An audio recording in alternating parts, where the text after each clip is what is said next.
kepada Allah Subhanahu wa ta'ala. Dan tidak ada ucapan alhamdulillah pada malam hari ini kecuali ucapan alhamdulillah, karena Allah masih memberikan kita kesehatan, kesempatan untuk hidup kita bersama. Dan hidup ini sendiri sekurang-kurangnya telah kita gunakan yang insya Allah bernilai ibadah di mata Allah Subhanahu wa ta'ala. Dan kalau misalkan suatu majelis tidak dibacakan salawat, maka majelis itu akan menjadi majelis akan najifah, majelis yang bangkai, majelis yang busuk. Kita tidak ingin suatu majelis menjadi majelis yang bangkai karena di dalamnya tidak bersalawat kepada Nabi Allah Muhammad Rasulullah sallallahu alaihi wasallam. Sekarang ini kan banyak salawat payah. Ada namanya salawat nariyah, ya toh? Ada namanya salawat burdah. Ya, yang biasa sekarang ini kan banyak yang lagi viral. Ya toh? Salawatnya apa? Contoh salawat-salawat yang dibawakan oleh Nasibian. Ma'asalama fi amali syekhuna. Banyak lagi. Salatullah salamullah ala. Banyak lagi salawat-salawat yang lainnya. Ya, tapi yang menjadi persoalan di sini, salawat yang kita lakukan di sini adalah salawat bid'ah. Ada yang mengatakan bahwa saya salawat ini bid'ah. Apa itu bid'ah? Mungkin semua tahu. Bid'ah itu dikatakan kullu bid'atin dhalalah wa kullu dhalalatin finnar. Setiap yang diadakan dalam agama adalah sesat, dan setiap yang sesat tempatnya di neraka. Apakah bersalawat dengan menjadi ini bid'ah? Nah, ini yang perlu saya jelaskan sedikit dulu sebelum kita masuk tentang nuzul Quran ini. Suatu hari ketika Nabi sedang duduk, ini perhatikan baik-baik. Ketika Nabi sedang duduk, tiba-tiba sahabat mendatangi Rasulullah. Ketika sahabat mendatangi Rasulullah, sahabat memuji dan memuliakan Rasulullah. Ketika sahabat memuji dan memuliakan Rasulullah, apa tanggapan Rasulullah? Sakata, Rasulullah terdiam. Wa tabassama, Rasulullah tersenyum. Diam dan tersenyumnya Rasulullah ini dinamakan hadis takriri. Hadis apa Bapak Ibu? Hadis takriri. Kalau Nabi yang berbicara itu dinamakan hadis qauli. Kalau Nabi yang melakukan ini dinamakan hadis fi'li. Jadi yang dipersoalkan di sini tidak pernah dicontohkan oleh Nabi, tidak pernah dibicarakan oleh Nabi, tapi mereka lupa bahwasanya ada yang namanya hadis apa tadi? Hadis takriri. Hadis apa? Hadis takriri. Hadis takriri ini tidak pernah dicontohkan oleh Nabi, tidak pernah dibicarakan oleh Nabi, tapi Nabi diam dan tersenyum, maka ini dibolehkan. Masa kita bersalawat dengan Rasulullah dengan kita punya gaya sendiri? Tidak boleh. Iya tak? Bahkan Rasulullah itu jauh-jauh hari mengatakan, "Shalla alayya," barang siapa bersalawat kepadaku marratan, satu kali, sallallahu alaihi asyar marrat, maka aku bersalawat kepadanya sebanyak 10 kali. Apalagi ini di hari Jumat, Rasulullah menganjurkan kita untuk berbanyak bersalawat. Iya. Ini kebetulan malam nuzul Quran juga malam Jumat, hari Jumat ini. Jadi di hari Jumat ini kita banyak-banyak bersalawat. Sebelum saya lanjut, kita bersalawat dulu. Berapa waktu bila memang nih? Jangan sampai nanti lewat ya. 20 menit ya. Standar 20 menit ya. Sebelum kita lanjut berceramah, selanjutnya membahas tentang nuzul Quran, kita bersalawat dulu supaya kita menjadi golongan orang-orang yang selamat. Ikut sama-sama ya. Salatullah salamullah ala taha rasulillah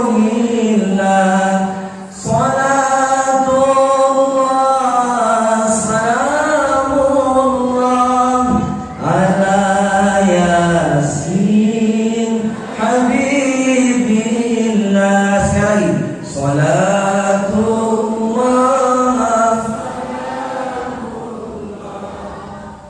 ala Taha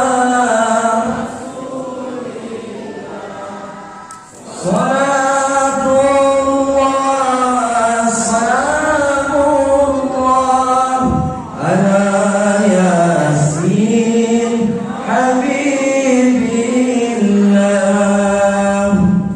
Allahumma salli ala sayyidina Muhammad wa ala ali sayyidina Muhammad. Bapak Ibu yang insya Allah dirahmati dan diridhoi oleh Allah Subhanahu wa Ta'ala, judul yang saya diberikan di atas itu ialah membumikan Al-Quran dan nilai-nilai Al-Quran. Salah satu peristiwa yang terjadi dalam bulan suci Ramadan itu ialah nuzulul Quran. Sebagaimana yang difirmankan Allah Subhanahu wa Ta'ala, syahrul Ramadan alladzi unzila fihi al-Quran. Bulan Ramadan adalah bulan yang di dalamnya diturunkan Al-Quran. Dan sesungguhnya Al-Quran turun itu sebanyak 2 kali. Yang pertama dari Lauhul Mahfuz. Dari Lauhul Mahfuz turun kepada Nabi Muhammad sallallahu alaihi wasallam. Dari Lauhul Mahfuz itu turun langsung 30 juz. Dari Lauhul Mahfuz turun ke Nabi Muhammad Rasulullah sallallahu alaihi wasallam itu cicil. Tidak langsung turun semuanya. Itu berangsur-angsur. Selama berapa tahun? Selama berapa tahun turun itu Al-Quran? Selama 20 tahun. Dengan cara apa? Dengan cara berangsur-angsur. Nah, pertanyaannya, lalu untuk apa Allah turunkan Al-Quran ini? Bukankah Allah ciptakan manusia makhluk yang paling sempurna? Allah ciptakan akal, Allah ciptakan hati nurani, sesungguhnya sudah cukup. Tapi Allah Maha Pengasih lagi Maha Penyayang. Menambahkan petunjuk dalam bentuk Al-Quran. Jadi Al-Quran turun tidak lain ialah membumikan dirinya dalam rangka melangitkan kembali manusia. Jadi sebelumnya itu kita pernah tinggal di surga. Karena pelanggaran yang dilakukan oleh Nabi Adam alaihissalam, maka dia turunkan di bumi. Maka Al-Quran turun ini tidak lain ialah bagaimana kita membumikan Al-Quran ini, ya, membumikan dirinya dalam rangka melangitkan kembali manusia. Jadi Al-Quran ini turun itu ialah hudan linnas wa bayyinatin minal huda wal furqan. Dia petunjuk bagi seluruh umat manusia, bukan petunjuk hanya orang-orang yang beriman saja. Petunjuk bagi orang-orang seluruh manusia. Jadi Al-Quran ini sebagai petunjuk. Jadi bila Al-Quran ini yang harus kita aplikasikan dalam kehidupan sehari-hari. Jadi bagaimana supaya Al-Quran ini kita aplikasikan dalam kehidupan sehari-hari? Banyak orang itu pandai membaca Al-Quran, pandai menghafal Al-Quran, tapi Al-Quran itu tidak bisa diaplikasikan dalam kehidupan sehari-hari. Sekarang saya tanya, Rasulullah Sallallahu Alaihi Wasallam bersabda, barang siapa yang membaca Al-Quran 1 huruf saja dalam Al-Quran, kita mendapat 1 kebaikan. Setiap 1 kebaikan kita mendapat 10 kali lipat pahalanya. Mendapat berapa? 10 kebaikan. Lalu Nabi melanjutkan, wala aqulu alif lam mim harfun wahid. Saya tidak mengatakan alif lam mim itu 1 huruf. Tadi saya katakan apa? Alif lam ada berapa huruf? 3 huruf. Setiap 1 huruf kita mendapat 10 kebaikan. Jadi alif lam mim tadi ada 3 huruf. Sekarang saya tanya Bapak Ibu, adakah yang tahu di sini arti dari alif lam mim? Kalau Bapak Ibu membuka tafsir Al-Quran, arti dari alif lam mim di sini ialah wallahu a'lam bimuradi. Hanya Allah saja yang tahu. Bahkan pakar tafsir pun di seluruh dunia tidak ada yang tahu arti dari alif lam mim ini. Ini menjadi dalil. Jadi orang yang paham ataupun tidak paham arti dari Al-Quran, ketika dia membaca Al-Quran dia mendapat pahala. Jadi tidak benar kalau ada orang yang mengatakan percuma membaca Al-Quran kalau tidak tahu artinya. Itu tidak benar. Ialah itu yang bilang begitu adalah wala tattabi'u khutuwatis syaitan. Jangan tuh mengikuti langkah-langkah syaitan. Orang-orang begitu yang mengatakan bahwasanya percuma membaca Al-Quran kalau tidak tahu artinya. Baca di Al-Quran. Di bulan suci Ramadan ini berbanyak dibaca Al-Quran. Ya. Kalau bisa satu hari 1 juz, kalau bisa 2 hari 1 juz. Ya. Kalau memang tidak bisa ya setengah juz. Kalau memang tidak bisa ya 1 lembar. Terlewatnya juga kalau misalkan 1 hari 1 lembar. Iya toh. Baca Al-Quran, perbanyak dibaca Al-Quran. Setiap kita baca Al-Quran tadi berapa pahalanya? 10. Al-Fatihah saya kita baca berapa yang tidak dapat? Nah. Jadi di malam nuzulul Quran ini saya mengingatkan kepada Bapak Ibu hadirin dan insya Allah dirahmati Allah Subhanahu wa taala, yaitu kita perbanyaklah membaca Al-Quran. Karena Al-Quran ini adalah imam kita. Kadang-kadang Al-Quran ini dijadikan makmum. Iya tak? Al-Quran ini dijadikan makmum. Segala sesuatu itu menggunakan hawa nafsunya sendiri. Apakah diajarkan oleh Al-Quran atau tidak? Tidak pernah mau bertanya kepada orang yang berilmu. Iya toh, sekarang kan banyak ustaz. Apalagi sekarang ini banyak namanya ustaz YouTube. Iya toh, bisa kita tahu di situ apa yang kita tahu kita buka. Jangan kita melakukan sesuatu dengan kita punya nafsu sendiri. Apalagi ini di bulan suci Ramadan. Iya toh. Coba kita bayangkan ketika Rasulullah Shallallahu Alaihi Wasallam pulang dari perang Badar, Rasulullah menyampaikan kepada sahabatnya, perang Badar ini adalah perang yang sangat dahsyat dari perang-perang sebelumnya, dari perang Uhud dan lain sebagainya. Ketika Rasulullah pulang dari perang Badar, Rasulullah mengingatkan sahabat, ya sahabat, kita ini kembali pada peperangan yang kecil akan menuju pada peperangan yang besar. Kaget sahabat. Wih, ini perang Badar, ini peperangan yang sangat dahsyat. Kok ada lagi peperangan yang lebih besar? Lalu sahabat bertanya, apa itu ya Rasulullah? Rasulullah menjawab, ila jihadin nafsin, jihad melawan hawa nafsu kita. Jadi di bulan suci Ramadan ini Al-Quran mengajarkan kita bagaimana supaya kita mengendalikan hawa nafsu kita. Mungkin yang dulu kita suka marah, ketika kita ingin marah, maka banyak-banyak istighfar. Iya. Kuncinya orang kalau marah Bapak Ibu, kalau memang istighfar tidak bisa meredahkan kita punya amarah, salah satunya pergi ke berwudu cepat-cepat. Pergi ke berwudu. Insya Allah amarah itu turun. Ya, jangan kita mengikuti hawa nafsu kita. Ini yang diajarkan oleh Al-Quran. Lalu yang kedua, bagaimana supaya kita mengaplikasikan nilai-nilai Al-Quran dalam kehidupan kita ini. Supaya untuk mengaplikasikan nilai-nilai kehidupan kita dalam Al-Quran dalam kehidupan kita ini, itu ialah jangan sampai kita meninggalkan yang namanya ibadah salat. Ini yang penting. Jangan sampai ditinggalkan ibadah salat. Karena kata Rasulullah, inna awwalu ma yuhasabu bihi abdi yaumal qiyamah. Sesungguhnya yang pertama kali nanti dihisab bukan kita punya infak, bukan kita punya sedekah, bukan kita punya haji, bukan kita punya umrah.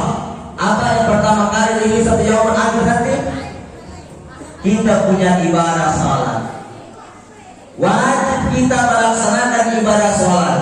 Dan laki-laki wajib sholatnya di mana? Di masjid. Dijawab di belakang. Laki-laki wajib sholat di masjid. Laki-laki yang sholat di rumah namanya laki-laki soleha. Laki-laki soleh itu datang ke masjid. Ya. Kalau misalkan, mohon maaf, kalau misalkan tidak tahu baca apalagi tidak tahu bacaan salat, ini yang parah ini. Ya, tidak tahu bacaan salat, baru sholat di rumah, syukur-syukur diterima sholat. Iya, di rumah berapa pahalanya? 1 Ji. Di masjid berapa pahalanya? 27 derajat pahalanya. Iya. Kalau di rumah 1 pahala syukur-syukur diterima. Di masjid sudah jelas diterima. Pak, kita punya ibadah. Kita punya ibadah berjamaah 27 lagi pahalanya. Kenapa bisa diterima Ustaz? Di masjid kita diam-diam saja di belakang itu paksa. Ya. Ada 3 syaratnya diterimanya ibadah salat dalam berjamaah di masjidnya. Yang pertama itu adalah puasanya imam. Subhanallah, kita punya imam di sini luar biasa. Ustaz Fitra, alumni Asyik Al-Asif di Makassar, Masya Allah, hafal 30 juz. Lalu yang kedua tadi ada Ustaz Syahrul Mukhtar, Subhanallah, suaranya kayak seperah walaupun belum pernah ke Makkah. Saya dengar kayak di Makkah ini satu mata, Masya Allah suaranya. Tajwidnya bagus, makhrajul hurufnya bagus, wasahanya bagus. Subhanallah. Dua-dua penghafal. Ini satu keberkahan Masjid Baitul Nurul Iman ini. Ada imam penghafal Quran di sini. Iya. Harus imam di sini merahkan bagaimana. Kalau baca atau bagus, subhanallah. Iya kan? Bisa apalagi di bulan Ramadan ini. Ya, ada ustaz. Bagaimana caranya supaya saya bersedekah berapa pahala? Ini nilai Al-Quran ini. Salah satunya itu kita sedekah. Sedekah yang paling bagus setelah sedekah sama ibu, orang tua sama siapa? Sama-sama bapak ibu. Sama ustaz. Iya, kenapa sedekah sama ustaz? Ustaz dikasihkan uang, dia pakai beli baju, dia pakai beli songkok, itu baju dia pakai untuk sholat. Sholat bapak ibu dapat pahalanya. Jadi berlomba-lomba berbanyak untuk bersedekah. Itu yang pertama. Yang kedua itu ialah bagaimana supaya kita menjadi kullu mri'in tahta zilli sedekah, supaya menjauhkan kita daripada mahsyar kelak. Yang kedua itu bersedekah untuk pembangunan masjid. Itu yang penting itu. Jangan ada banyak uangnya kalau kita mau sedekah. Itu nilai Al-Quran itu yang diaplikasikan dalam kehidupan sehari-hari. Banyak wanita tapi tidak bersedekah tidak akan bisa menjauhkan kita daripada mahsyar kelak. Sedikit ataupun banyak yang kita sedekahkan, yang kita keluarkan, itu yang akan menjauhkan engkau daripada mahsyar kelak. Kita bersedekah untuk masjid. Masjid ini jadi indah, jadi enak. Kita pakai sholat, imamnya bagus. Iya kan? Selama itu kita dipakai sholat, yang pernah bersedekah, pahalanya mengalir terus-menerus. Kita sudah mati pun pahalanya mengalir. Sudah mati pun pahalanya mengalir selama digunakan untuk beribadah. Ini pun enaknya kita bersedekah. Apalagi karena itu akan menjadi sedekah jariah. Apa itu sedekah jariah? Sedekah yang selalu dimanfaatkan orang dan pahalanya mengalir terus-menerus. Ini yang pertama tadi imamnya yang fasih agar diterimanya ibadah salat. Lalu yang kedua itu ialah rapatnya saf. Selalu imam katakan sufuh, ya kan, rapatkan saf agar diterimanya ibadah salat. Lalu yang ketiga, di antara jamaah ada satu saja yang khusyuk, maka sholat berjamaah itu diterima. Kalau sholat di rumah sudah tidak tahu bacaan salat, kalau sholat di rumah otomatis 100% tidak diterima ibadah salatnya. Kita tidak tahu bacaan salat, diam-diam saja di belakang sah. Kenapa bisa Ustaz? Yang pertama itu ialah menurut, ini dengarkan baik-baik. Yang pertama menurut Al-Imam Hanafi mengatakan, jika engkau mendengar imam membaca Al-Fatihah atau tidak membaca Al-Fatihah, maka tidak wajib membaca Al-Fatihah. Kenapa? Al-Imam Junnah, imam sudah mewakili makmum. Qiraatul imam, qiraatul makmum. apa yang dibacakan oleh makmum sudah diwakili oleh imam. Jadi diam-diam kisahnya di belakang, Pak, sudah sah. Itu enaknya berjamaah, tidak tahu baca al-salat, tinggal imam Allahu Akbar, kita juga di belakang. Tidak tahu niatnya, misalkan sholat maghrib, sholat maghrib, tidak tahu. Dia tidak bahasa saya Allah, saya berniat sholat maghrib 3 rakaat makmuman lillahi ta'ala, Allahu Akbar, sah. Itu yang pertama. Lalu yang kedua, menurut al-Imam Syafi'i. Imam siapa? Imam Syafi'i. Imam Syafi'i bilang apa? Jika engkau mendengar imam membaca Al-Fatihah atau tidak membaca Al-Fatihah, maka wajib membaca Al-Fatihah. Kenapa? Menurut al-Imam Syafi'i dalam kitab Al-Umnya, la sholata liman lam yaqra bi Fatihatil kitab. Tidak sah sholat seseorang apabila dia tidak membaca Al-Fatihah. Insya Allah hafal semua Al-Fatihah. Hafal semua tak? Nah, kapan itu Al-Fatihah dibaca? Saya kira ibu membaca Al-Fatihah. Nah, ibu baca Suratul ladzina an'amta 'alaihim ghairil maghdubi 'alaihim waladdallin. Amin. Di situ kita membaca Al-Fatihah. Tapi kebanyakan di sini banyak salah baca Al-Fatihah. Perhatikan baik-baik. Ketika kita baca Al-Fatihah, ini bukan sholat sunnah ya, sholat wajib. Ketika kita membaca Al-Fatihah, yang diminta di sini ialah muthala'ah. Ada yang tahu muthala'ah? Muthala'ah di sini itu ialah mulut bergerak tapi tidak bersuara. Contoh, kita imam baca Al-Fatihah tadi, kita baca Al-Fatihah. Ini contohnya ya, mulut bergerak. Ada suara tidak? Yang diminta begini. Tapi kadang-kadang biasa itu, tapi alhamdulillah mungkin di sini sudah mengerti. Di luar sana, yang banyak menjadi persoalan, yang jadi masalah itu ada ketika imam harus baca Al-Fatihah, dia baca juga keras di sini.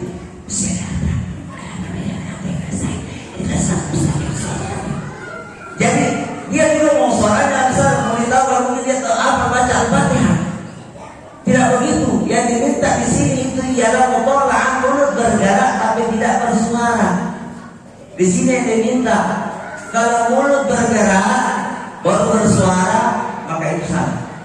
Saya tidak katakan batal, tapi salah itu. Ya, yang diminta itu ialah mulut bergerak. Jangan juga diam. Ada ketika, walaupun ini kita di Indonesia bermazhab apa? Mazhab Syafi'i. Tadi mazhab Syafi'i apa? Hanafi apa? Diam-diam saja di belakang sah. Menurut Imam Syafi'i tadi bilang apa? Baca Al-Fatihah. Jadi dibilang baca Al-Fatihah mulut bergerak, bukan diam saja begini. Mulut bergerak diminta baca Al-Fatihah. Ya kan? Jadi tidak ada di alasan kita ini untuk meninggalkan ibadah salat. Apalagi di bulan suci Ramadan ini, bagaimana itu dinil Al-Quran diaplikasikan kita dalam kehidupan sehari-hari. Jadi sholat-sholat sunnah harus dilaksanakan. Qabliyah, ba'diyah, sholat duha, sholat tahajud semua dilaksanakan. Ya kan? Apalagi sholat wajib harus itu. Ya. Dan harus apa? Sholat di masjid. Ya. Kalau tidak ada alasan kita untuk meninggalkan ibadah salat, tidak ada alasan. Tidak bisa kita sholat berdiri. Sholat apa? Sholat dulu. Iya kan? Tidak bisa sholat dulu, sholat apa? Baring. Tidak bisa sholat baring, sholat apa lagi namanya? Pakai isyarat. Tidak bisa lagi sholat isyarat. Terakhir ini, bungkus baik-baik, bawa ke kuburan, mati toh. Tidak ada alasan. Ini alasannya sakit ustaz, sakit gigi. Kenapa tidak sholat? Sakit gigi ustaz. Kenapa tidak sholat? Sakit perut ustaz. Tidak ada alasan. Kita tahu Nabi Ayyub alaihissalam. Tahu? Kenal Nabi Ayyub? Kenal Nabi Ayyub? Hah? Kenal di mana? Kita tahu Nabi Ayyub alaihissalam. Nabi Ayyub ini diberikan ujian oleh Allah Subhanahu wa taala. Apa diberikan ujiannya. Penyakit kusta. Tahu itu penyakit kusta? Penyakit kusta itu digerogoti seluruh tubuhnya. Sampai bayangkan itu Nabi Ayub sampai kerangka giginya kelihatan itu. Masya Allah. Ya, berapa lama beliau sakit? 1 hari? Tidak. 1 bulan? Tidak. 1 tahun? Tidak. 16 tahun beliau tetap beribadah kepada Allah Subhanahu wa Ta'ala. Ini kita hanya saja 1 kali diberikan sakit gigi, sakit perut tidak salah. Ya, ini perhatikan baik-baik. Kata Rasulullah, "Man taraka sholata muta'ammidan." Barang siapa yang meninggalkan sholat secara sengaja, faqad kafara jihara, maka kafir. Apa itu kafir? Kafara yukafiru takfiran, menutup diri. Orang yang kafir 4 tidak wajib. Perhatikan, orang yang kafir keluar dari Islam ini 4. Yang pertama, tidak wajib dimandikan. Yang kedua, tidak wajib dikafankan. Yang ketiga, tidak wajib disolatkan. Yang keempat, tidak wajib dikuburkan di pemakaman orang muslim. Lalu bagaimana Ustaz? Dicampakkan saja ke laut. Hati-hati Pak. Ini sholat bukan main-main. Jangan sampai meninggalkan ibadah sholat. Jangan kita misalkan hanya bisa baca Al-Quran, tapi Al-Quran ini tidak menjadi petunjuk untuk kita, petunjuk bagi umat manusia, apalagi kita ini orang yang beriman. Bagaimana Al-Quran ini supaya kita aplikasikan dalam kehidupan kita sehari-hari. Jangan kita main-main dengan yang namanya sholat. Iya kan? Tadi saya katakan bahwasanya sholat itu apa? Yang pertama kali nanti dihisab di yaumul akhir. Biar di bulan suci Ramadan ini kita banyak bersedekah, banyak berinfak, ya. Tapi kita tidak sholat, maka sedekah kita hanya dapat di dunia saja, tidak akan bisa menjadi sedekah jariah. Bagaimana supaya bisa menjadi sedekah jariah? Kita punya sedekah ini, yaitu kuncinya itu ialah ibadah sholat. Tapi ada yang bertanya begini, Ustaz, ada tetanggaku haji, rajin sholat, mohon maaf ya, bukan di sini. Ustaz, insyaallah sini hajinya supaya insyaallah haji mabrur, haji yang bagus. Ya, haji Ustaz, rajin sholat, tapi suka main suka main perempuan. Bagaimana itu Ustaz? Nah, Al-Quran kenapa kata-kata sholat Bapak Ibu ini perlu diperhatikan. Kenapa kata-kata sholat ini selalu berdampingan dengan aqimis sholat, bukan dirikan, bukan kerjakan, ya. Aqimis sholat, dirikan sholat. Beda orang yang mengerjakan sholat sama orang yang mendirikan sholat. Sebab orang yang mendirikan sholat itu ialah dia aplikasikan dalam kehidupan sehari-hari. Habis sholat ada kontinuitas, ada kesinambungan. Beda dengan orang yang mengerjakan sholat. Jadi kalau banyak orang yang rajin sholat, ya, tapi dia melakukan kemaksiatan, itu hanya sekedar mengerjakan sholat. Sebab orang yang mendirikan sholat, ketika dia takbiratul ihram, Allahu Akbar, pandangannya di mana? Di pelapon. Pandangannya di mana? Ada kali kuliah orang sholat itu pandangannya begini. Bagusnya ini jilbabnya. Di mana dia beli? Kain apa dia pakai ini? Benang apa ini? Pasti bagus sekali. Ya, sholat di mana? Tempat sujud. Apa filosofinya di sini? Filosofinya di sini itu ialah kalau kita orang yang berilmu, kita ajarkan kepada orang yang tidak berilmu. Kita tahu itu perbuatan kemaksiatan, kita tinggalkan. Ini orang yang mengaplikasikan sholatnya dalam kehidupan sehari-hari. Jadi jangan heran kalau misalkan banyak orang yang rajin ibadah, tapi dia melakukan kemaksiatan. Artinya dia belum mendirikan sholat dengan baik dan benar. Dia hanya mengerjakan sholat dengan baik dan benar. Dan sholat itu sendiri kita harus tahu ilmunya Bapak Ibu. Iya kan? Harus tahu ilmunya. Jangan tadi saya katakan diam-diam saja di belakang sah, baca Al-Fatihah saja sah. Masa kita tidak mau belajar? Al-Quran pertama turun apa? Iqra bismi rabbikal ladzi khalaq. Bacalah dengan menyebut nama Tuhanmu. Baca di sini bukan berarti membaca. Baca di sini ialah kita belajar. Kita belajar. Utlubul ilma minal mahdi ilal lahdi. Tuntutlah ilmu mulai dari buaya dan yang lahat. Kita sudah tua, wajib tetap untuk belajar. Tidak tahu bacaan surat, belajar ki. Belajar ki. Ini ada cerita, ada 3 orang bodoh sholat di musola. Sudah tua masjid musolanya. 1 jadi imam, 2 jadi makmum. Waktu tahiyat, at-tahiyatul mubarakatuh baru sampai atas tikus jatuh pas di depan imam. Jadi botak ini tikus. Imam lantaran terkejut mau bilang at-tahiyatul mubarakatuh, malah bilang at-tah, tikus jatuh. Batal sholatnya imam. Ini makmum yang di belakang kan maksudnya mau menegur, makmum yang satunya yang mau menegur. Cuma tidak tahu bagaimana caranya bilang begini, Ustaz. Kalau saya bilang, misalkan namanya siapa lah, misalkan mohon maaf namanya Lamajo, salah sholatmu. Batal sholatnya toh, dan tegur kita tidak tahu bagaimana caranya menegur. Sudah berapa yang batal? 2. Ini 1 kan mestinya selamat, cuma karena terlalu gembira, lupa nahan emosi, malah apa bilang, untung tidak bicara. Iya toh? Ternyata niat baik saja tidak cukup tanpa penguasaan teknis, dan penguasaan teknis itu ialah ilmu pengetahuan. Kita mau sholat harus tahu caranya sholat, bagaimana caranya. Ya, dan siapa tahu misalkan kita lagi di luar apa, kita lagi di hutan apa, kita sama-sama di situ baru 3 misalkan 2 orang 3 orang di situ tidak tahu baca sholat. Yang awalnya hanya di kota itu dia jadi makmuman, terus pas ketika di hutan tidak tahu baca sholat, aku dorong-dorong maki. Iya kan?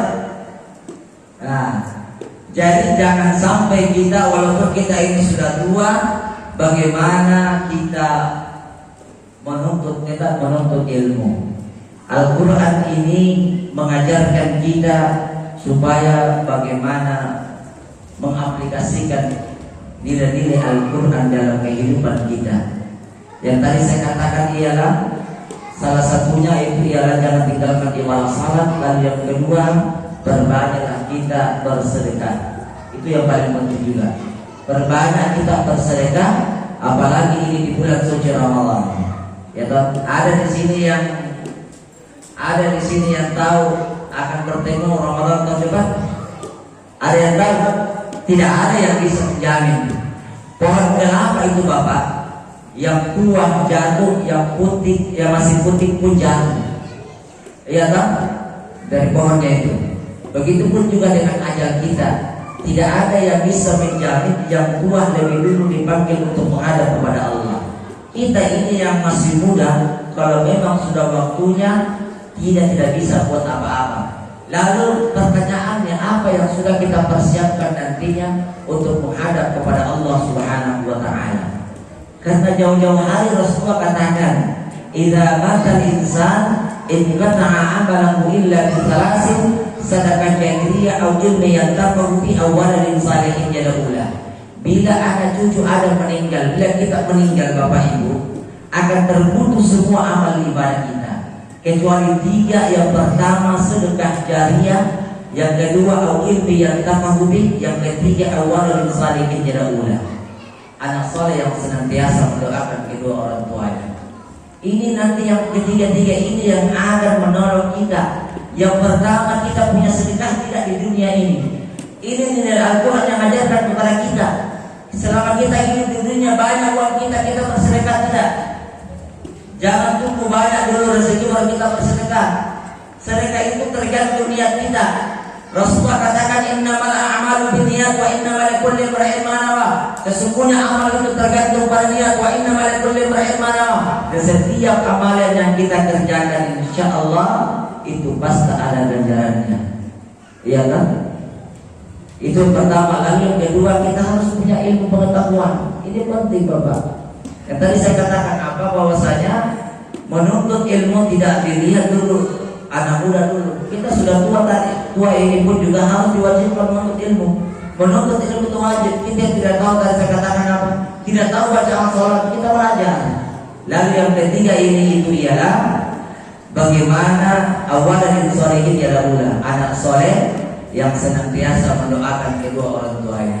Nah, bagaimana supaya anak-anak diberikan bisa diaplikasikan kehidupannya dalam sehari-hari, tidak Al-Quran.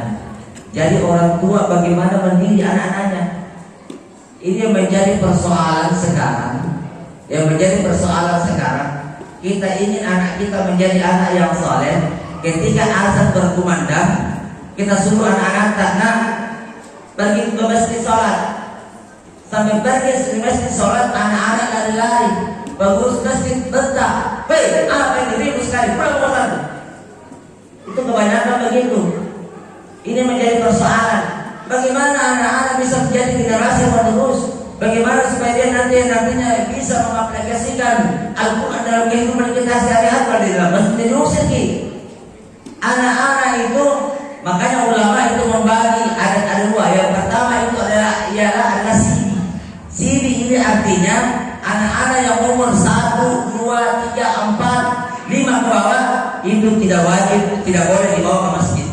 Karena kenapa? Kalau anak umur segitu kita letakkan begini dan kasih dia juga matanya begini. Kenapa matanya, Pak? Anak-anak itu yang umur 1 sampai umur 5 tahun. Jadi kalau anak-anak yang yang kedua itu adalah musyawwir. Anak yang umur 5 tahun sampai umur ke atas. Nah, itu yang harus dibawa ke masjid. Ya toh?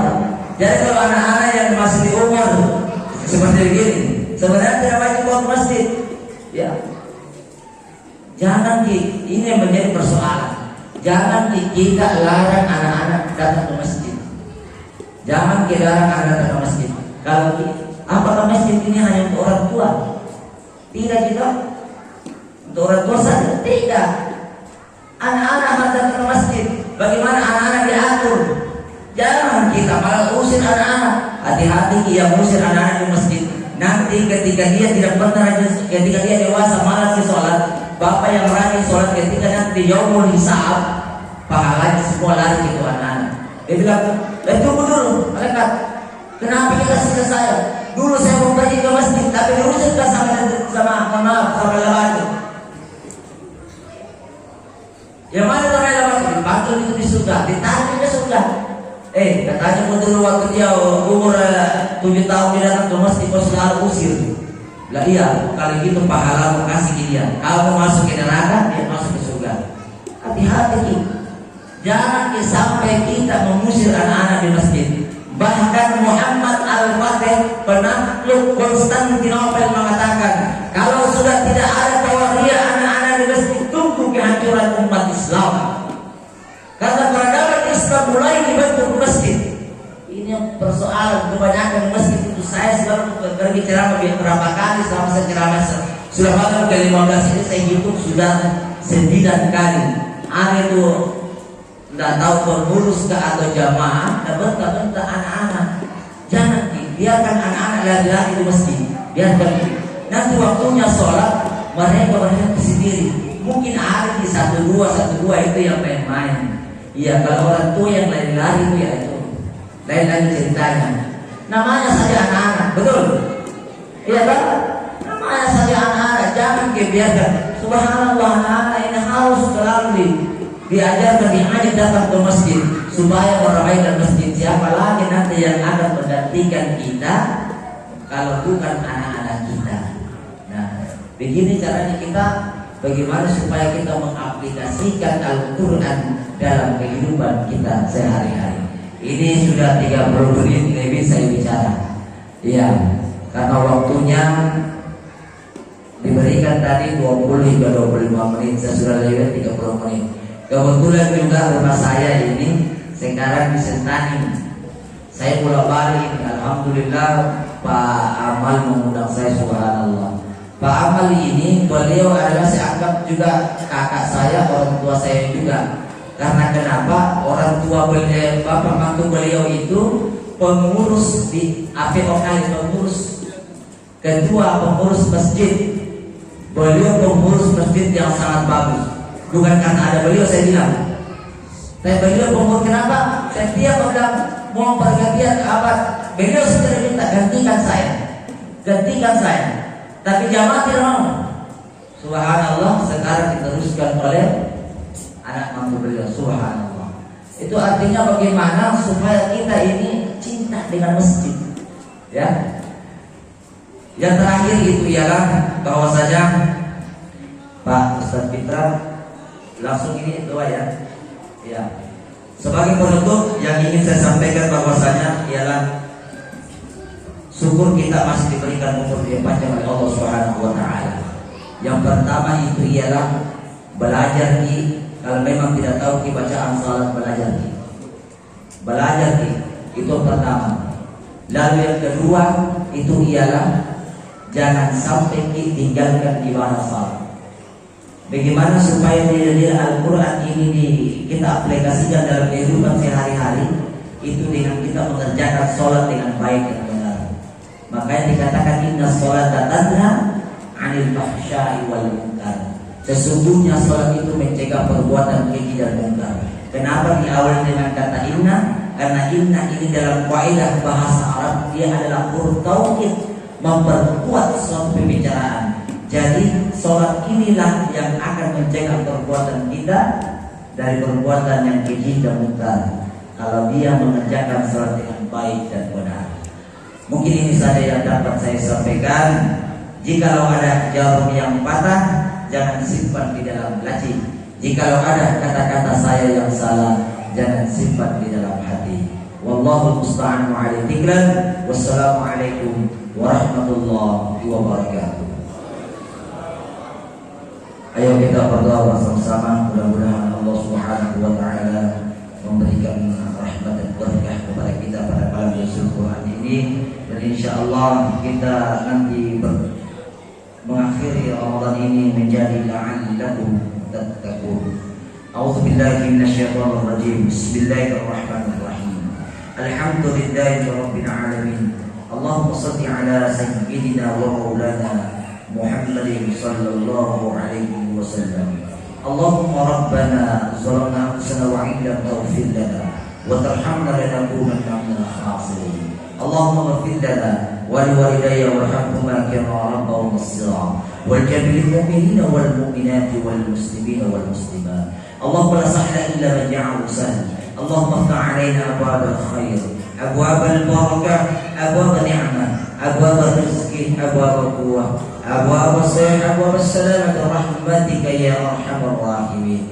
Allahumma inna nas'aluka 'ilman nafi'an wa 'amalan salihan wa rizqan halalan wa khairan katsiran wa syarran ba'idan bi rahmatika ya arhamar rahimin. Subhana rabbika rabbil 'izzati 'amma yasifun wa salamun 'alal mursalin walhamdulillahi rabbil 'alamin. Bi barakati al-Fatihah. Iyyaka na'budu wa iyyaka nasta'in. Walhamdulillahi rabbil 'alamin.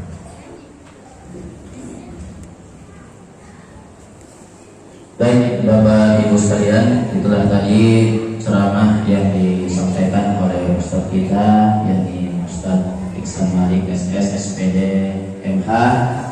Kami dari pengurus masjid mengucapkan banyak terima kasih kepada Ustaz yang telah bersedia hadir pada malam hari ini, dan semoga apa yang disampaikan oleh Ustaz kita bisa menjadi tambahan ilmu buat kita, dan insya Allah kita aplikasikan dalam kehidupan sehari-hari. Sebagai penutup pada acara pada malam hari ini, mari kita bersama-sama membaca Alhamdulillahi Rabbil Alamin.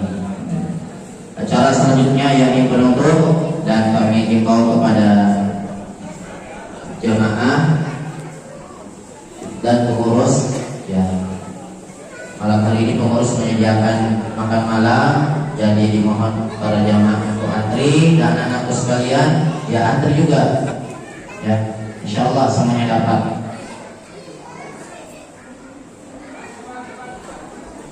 Kami tutup dengan ucapan Assalamualaikum warahmatullahi wabarakatuh.